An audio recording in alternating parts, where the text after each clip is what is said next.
Hey everyone, welcome back. Thank you for coming back for the next entry in this little vlog series. So I wanted to do this video today because there's a question that I get quite often when I meet people who are new to the tradition and looking to get into it. And there's also a question that I had to deal with when I was brand new as well. And that question is, what do I do if I don't know my ancestors? Okay. So obviously, with pagan traditions in general, and specifically with what we're talking about, the tradition of Ifa, and all the related traditions, there is a heavy emphasis on the ancestors, right? So a lot of people, of course, coming into the tradition, you start telling them, oh, work with your ancestors, let your ancestors guide you, let your ancestors lead you, blah, blah, blah, blah, blah. And then their thing is, I don't know my ancestors, right? And I think that is a situation that is probably more common than people realize, right? So when I first came into the tradition of Ifa, of course, I heard about ancestors and setting up an ancestor shrine and so on and so forth, but I was in that situation where I didn't really know very many of my ancestors. Um, so the first answer that I would have to that is very simple, and that is that it really doesn't matter. It really doesn't matter if you don't know who your ancestors are, who they were, what their names are, if you don't have their faces in your memory. That really does not matter because they still know you, right? Your ancestors are still living through generation after generation, right? And they're still living in your blood, right? Their ancestral memory, their ancestral imprint. Um, a lot of the things that make up who you are inherited from those ancestors, whether you know them or not. Um, so I would say it really doesn't matter. So if you are in that situation where you don't know your ancestors, you can still set up an ancestor altar. You just get a table, put the little white sheet, get your glass of water, get your candle, get your flowers or whatever you want to have there, and your incense. And there's prayers and things that you do, but I'm not. That's not the point of this. But you set up the altar and you go there, and you still can pray. You can still make offerings, and to them, and start to establish a connection. And it's something that that takes time to establish. To establish that connection. And really, I would rephrase that and say it doesn't really. It's not a. Um, it's not a time period to establish the connection because the connection is already there. That connection is a blood connection for you, but it takes time for you to start to be able to recognize that connection and recognize their influence and recognize when they're responding to your prayers. Right. So that's what I would say is more of a thing of taking that time and being patient for that time to pass for you to be able to learn how to recognize the connection. Okay, because the connection is already there, whether you are new to these traditions or not.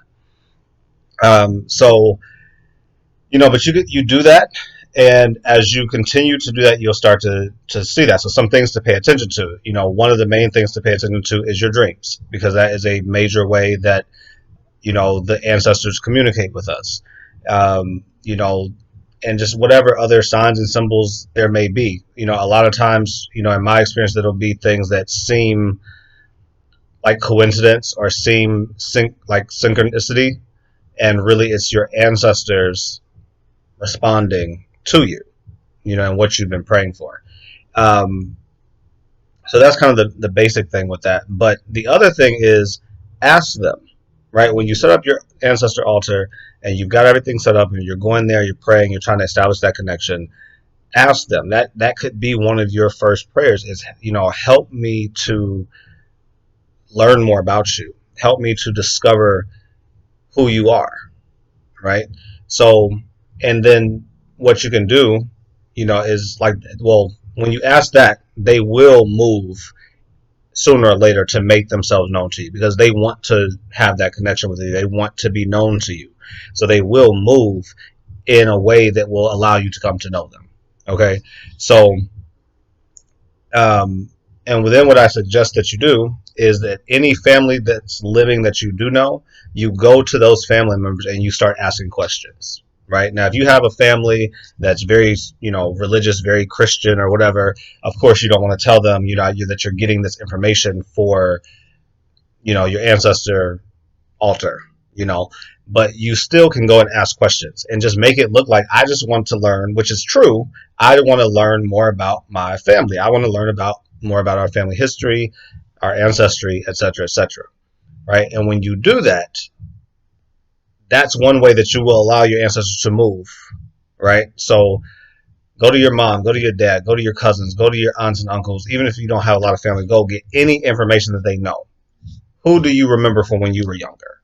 Who has passed on in our family that you remember from whatever time period?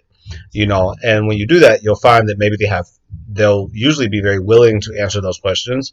And, they may have pictures, et cetera, et cetera. So like my experience with that, is that I started asking, like I didn't really know very many of my ancestors. I knew a couple. And so I had gone back home to visit for a weekend. And while I was up there, I just started asking different family members questions, right? About, who they remembered that had passed on in our family. And when I tell you, I went there not knowing hardly anything. After one weekend, I came back to where I live now and I had names, a list of names of ancestors who had passed on, pictures of people that I had never seen. I got a letter from, I think it was like one of my great grandmothers. There was a letter written by her in the 50s that I was able to get, um, and some other stuff, right? And then I was able to get some birth dates and all that type of stuff, right? Birth dates, death dates, some of what these people liked, some of what they didn't like. And then I took that information that I got, those names, and I went on to Ancestry.com and I started plugging in those names, right?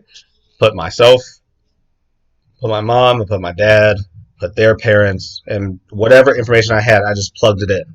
And then with Ancestry.com, the really great thing is it gives you these little leaves that are hints, right? And so you click on the little leaf, and when you open that up, it'll be all kinds of stuff. So sometimes they'll have pictures, sometimes they will have birth certificates, they will have death certificates, marriage certificates, draft cards.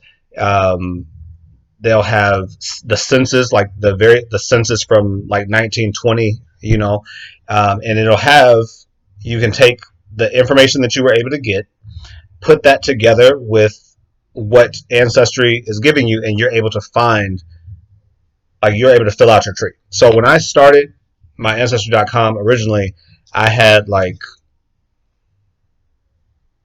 maybe like 10 people that I knew. And after getting all that information and plugging it in and opening and following all those hints that Ancestry.com will give you, I was able, like now on my tree, I have like 200 people. And that I was able to find through Ancestry.com. Right? So if you ask your ancestors for guidance in helping to ask them to reveal themselves to you, and then you go and you ask your family members what they remember, who they remember, ask them for names, etc., etc., and then you just plug that into Ancestry.com, you will be able to get probably a lot more than you would ever imagine. Because, like, for example, like on the census cards, like you may know a name of one particular person, right? And you plug that person's name and their date of birth in or whatever you have, and then the leaf will come up. You click on the leaf, it'll pull up the 1920 census. You'll confirm, and you'll be like, okay, yeah, that's the same person that I have on my tree. But then when you look through it, it'll also show you like who else was living in the household, because the census tells you not just one person, it tells you the whole household. So when you plug that in and pull up that census, it'll have like however many names, and now and then it'll also have like the relationship, right? Was this a child? Was this a wife? Was this a husband? Was this a what? Right? And that's the really cool thing about it, because that way then you just plug those names that's on that census card. If there's 5 names, you plug those 5 names in, because now you know these names and what their relationship is to the original person that you put in. Yeah. And then you take that information that you get on Ancestry.com, and then with that, you go back to your family and you say, hey, does this sound right? Does that sound right? Do you know this person? Do you remember this? Does any of this sound familiar or sound right? And then a lot of people, especially if they're older, they will have, you know, they'll be able to confirm a lot of that information for you, because sometimes, like, especially if it's an older person, like I asked my aunt some things, and she's like in her 70s, right? So there's a lot of stuff that she can't really quickly call to mind because of the fact that, she's elderly now. But when I get this information, I go back to her and I'm like, okay, what about this person? And she's like, oh yeah, that's the name I couldn't remember. And so it just helps you to fill that out, to fill that tree out. And then you take that tree. Now you got a tree with 15, 20, 30, 40, 100 people on it. And you can go get your ancestor journal. I suggest to everybody, especially if you're new, to have an ancestor journal. Get a journal that's specifically for keeping track of your journey with your ancestors, your discoveries about your ancestors, any inspiration that they give you, any answered prayers, any dreams that they give you, any sort of interaction that you have with your ancestors. Keep it in that journal, because it'll be so great for you to be able to go back and reference those things. But now you got all these names in Ancestry.com. And so what you do is you just take those names and you write them in your journal, and you write the whole list. And I have, like in mine, I have my mother's side and I have my father's side, right? And so I have a list of names for my mother's side, a list of names for my father's side. And then when you go into your rituals and you go to give offerings and all of that, now you have 30, 40, 50 names that you can call on, and you can call their names. And hopefully you were able to get pictures. So now you can take their pictures, you can put their pictures up on the altar. I was able to get a whole lot of pictures. So in the table, like, my altar is not very big. So what I did was I just took them and I cut the pictures out really nice, and I taped them up on the walls around the shrine, right? So now you got your pictures. Now you got 40, 50, 100 names that you can call on, um, and that's that, you know. And so yeah, so that's my suggestion. If you are in a situation where you are coming to any sort of pagan tradition, Ifa, or anything else that has an ancestral focus, and you don't know your ancestors, still set up your altar, still start communicating with them, making offerings, and asking them for guidance on revealing themselves, right? And then go to your family, start asking questions. Whatever information you're able to get from your family, plug that in to Ancestry.com, start following those hints, and see what else you're able to discover. Take that information, go back to your family, start confirming things as best you can, right?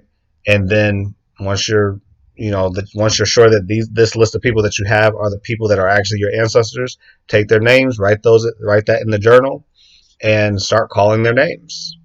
Of course, I'm giving a very simplistic understanding, but this is basically it. Like, it's very simple at the end of the day. It's not something that's all these elaborate rituals. Now, one of the things another question that kind of people have along with that question is, what do I offer? What should my offerings to my ancestors be? And what I would say to that is that the only thing that I have ever been personally told that you cannot give your ancestors is salt. Now, that's within the tradition that I practice. Now, other traditions may not say that. I was told not to put salt on the altar. Anything else is fair game.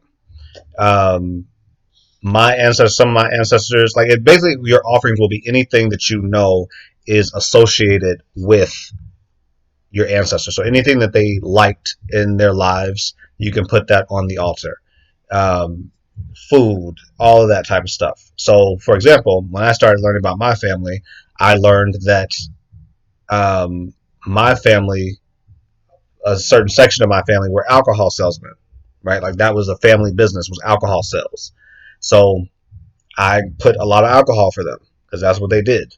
Like so I'll put wine, I've got rum, I've got gin, I got tequila, and whatever other liquors and alcohols that I may find that I feel moved to give them. You know, um, and you don't have to give them a whole lot. You just pour a little glass. You know what I'm saying? So I do that. That's something that I do as an offering because I know that's something that was connected with my ancestors. Um, you can put if you have a great grandma who loved chocolate bars, then you can get her a chocolate bar and put that. Always offer her chocolate bars. If they liked, um, well, I'll tell you a funny request that I got from one of my ancestors. My uncle passed away, and a few years ago, and he was gay, and so I sat down and was doing my ritual with my prayers and everything, and he actually requested for pictures of cute guys to go. So I haven't done that.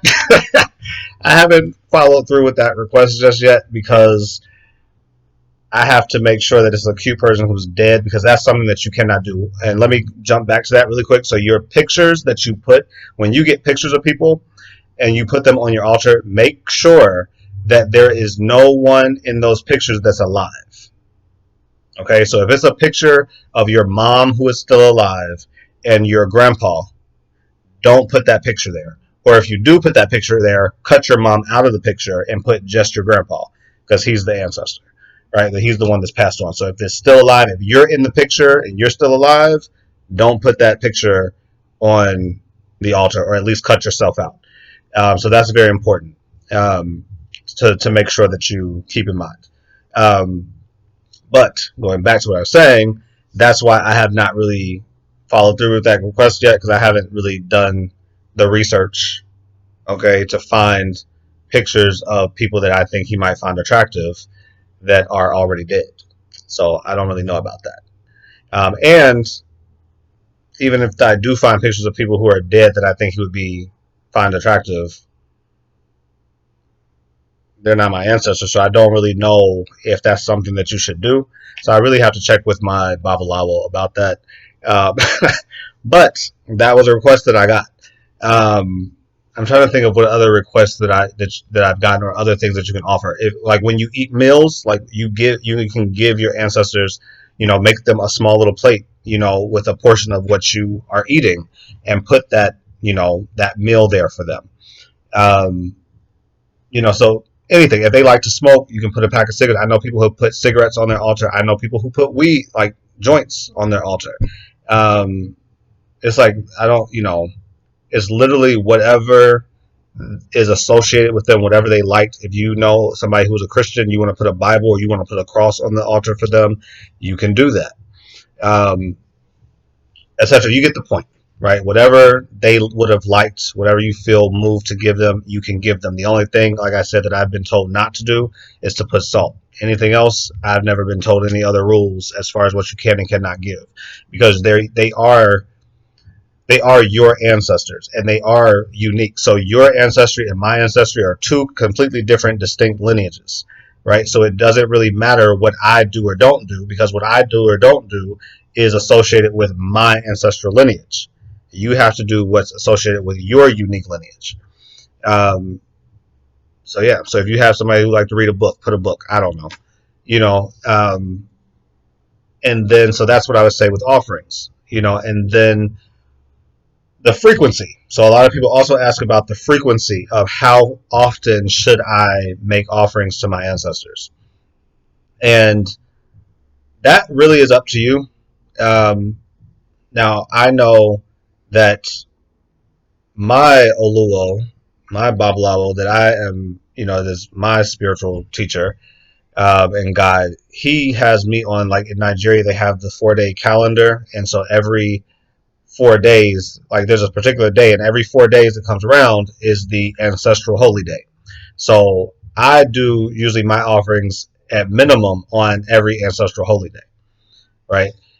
So I'll go ahead and on those days I'll go ahead and do the rituals and prayers and clean everything up and give them food and give them fresh water and so on and so forth. Um, but that's the system that he has taught me. So not everybody follows that system. So basically, it's whatever frequency you want. If you feel like you want to do it every day, do it every day. If you feel like you want to do it every couple days, do it every couple days. If you feel like it's a once a week thing for you, do it once a week. Um, I think that my opinion would probably be that you should at least do something once a week, right? To kind of keep that connection strong and keep it building and keep connecting in. But, I also feel like why not do it every day if you can, but it's really up to you. But the basic rule to follow is like, if you put, so say you put some food and water on the altar for them, right? You're going to notice, of course, that after a couple days, the water starts to get kind of cloudy and foggy and dirty, or the food, starts to decay and things like that. So obviously, you don't want to keep dirty water and decaying food on the altar, right? So if you see that the food is starting to decay, if you see that the water is starting to get cloudy, then change it out. Even if you don't put something else immediately, like at least try to keep fresh water on the shrine. Um, Flowers are another great thing to have on there. So if you see their flowers are starting to wilt, you know, change them out. So basically that's kind of like a common sense thing. Basically, like if things are getting dirty, you want to keep your space clean, obviously, like your home and everything. But especially you want to keep your spiritual space in your home clean as much as possible. So when you see that your white sheet is starting to get a little dirty or whatever, take it off and wash it. You know, Clean the table again. Put everything back in a nice, neat order. Change out the water, keep that fresh. But other than that basic rule, it's really kind of up to you how frequently you want to do it. But of course, keep in mind, the more frequently you do it, the stronger the connection will probably be. If you only do something for them once every 3 months, I mean, how strong can you really expect that connection to be, right? But if you do it every day, you're probably going to be looking at a much stronger connection. Um, so yeah, so that's kind of my quick rundown, really, on what to do if you don't know your ancestors. Um, of course, I think I covered pretty much all the basics. So if you have any questions or anything like that, feel free to put them in the comments, and I will respond as soon as possible. Um, and if you have any questions or comments or anything, just reach out to me. And yeah, so hopefully this has been helpful to you guys. Um, as another entry in this vlog series. So have a great day and subscribe, please, and keep checking back for new videos. I'm trying to get as many of them up as possible to make this channel be full. So yeah, so have a great day, and I will talk to you guys soon.